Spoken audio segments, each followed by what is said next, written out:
I have a question. Yes, most definitely.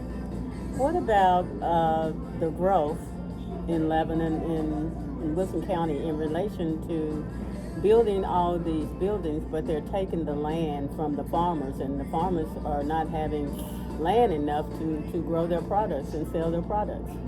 Well, it's very interesting that you would bring that up. It's very important as well. Many people have purchased land and they have already had plans for that land, especially when it comes to farmers. They want to make sure that we have fresh produce.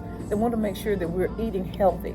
And so, therefore, they wanted enough space that they might be able to do that. Now, when they're coming forth trying to build different homes and apartments and things of that nature and getting infrastructure together, they're going to have to probably take some land from people. But then not only that, though, you have to also know that underneath the ground in all of the building, there are things being shifted.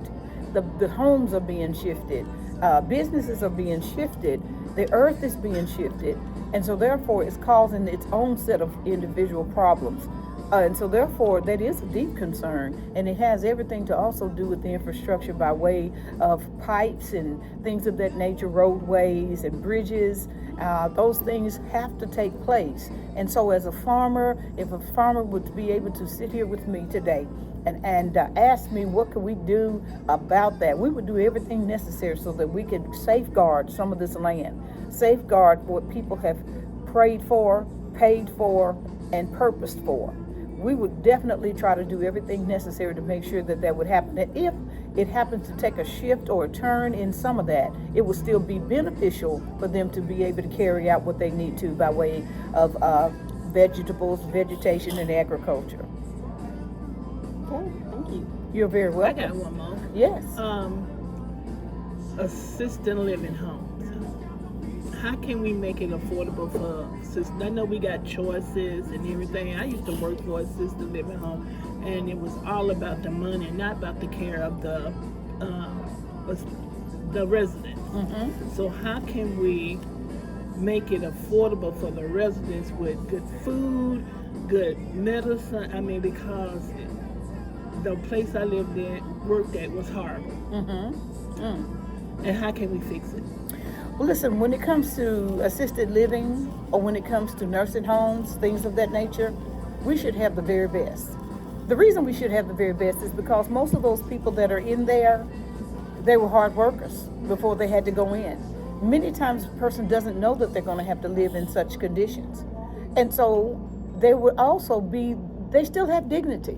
They do. They have dignity, and we want to be able to help them to remain that type of individual who has their dignity, their privacy, even though they know it's a different place, even though they may not be around their loved ones every day. It should be a place that feels like home to them.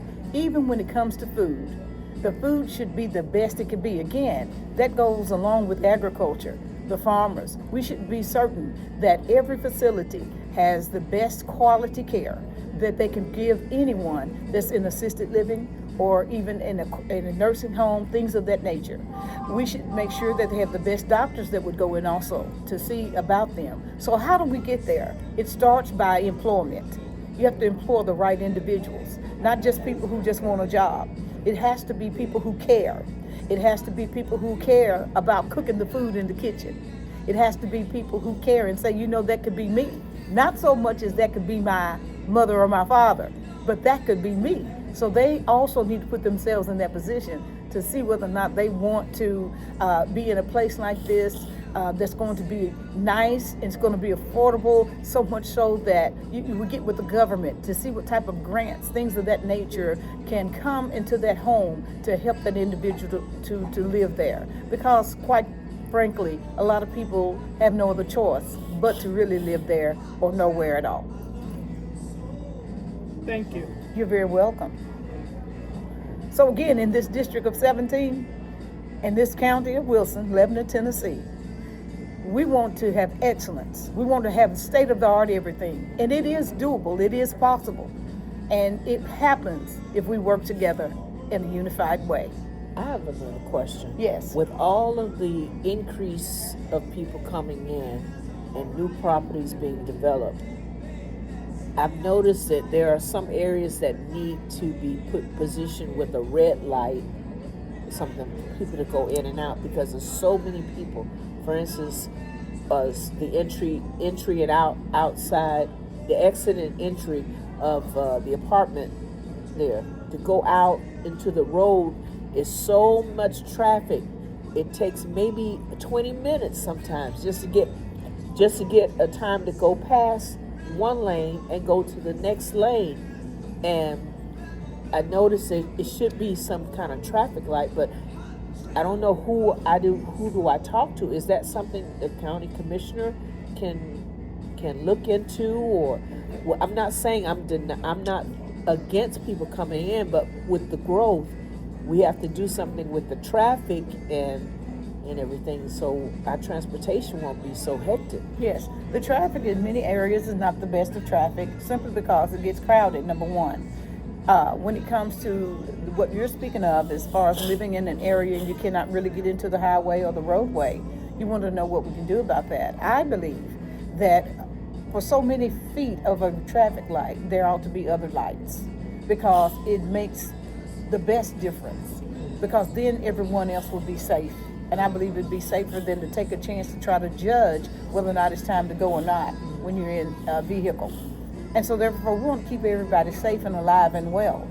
And so I just believe that there should be so many different feet from a traffic light, whether it's 25, 30 feet, another 25, 30 feet, especially on a busy highway, busy underpass, overpass. I believe that's what's going to take place to keep everybody safe and the traffic flowing. Now it may slow up somewhat, but it still flows. And so therefore the timer should be there too. The county commissioner is one that also sees to a lot of that along with other team members. And this is what we would try to do. And so that traffic situation is amazing. It's something we need to look into. And not only just trying to get out of your place of living, but just going around town. There's a lot of traffic. It's difficult when you only have 2-lane streets, Right. 2 to 4 lanes. And so what do? Well, a lot of times we cannot even increase that simply because that's all you have. You have a lot of businesses on each side of the road. You have homes on each side of the road. So these things are very important for us to look into. So how do we go around that with the busy streets and no other area to enlarge or the territory of the roadway? Is that it starts by also starting in other directions for streets and roads to come together and things of that nature that's going to help it make it better. Again, it also has everything to do with many times dealing with taking land or property that belongs to the homeowners. But this is what we have to experience. But there is hope. There is hope. Any other question? Thank you. Thank you very much again. I am Belita McMurray Fight. I'm a voice for a better change. I'm a voice for the people and a movement for change. I'd love to get your vote. April 15th through April the 30th is early vote. And again, May the 5th is the primary vote. Please come on out and vote. Woo!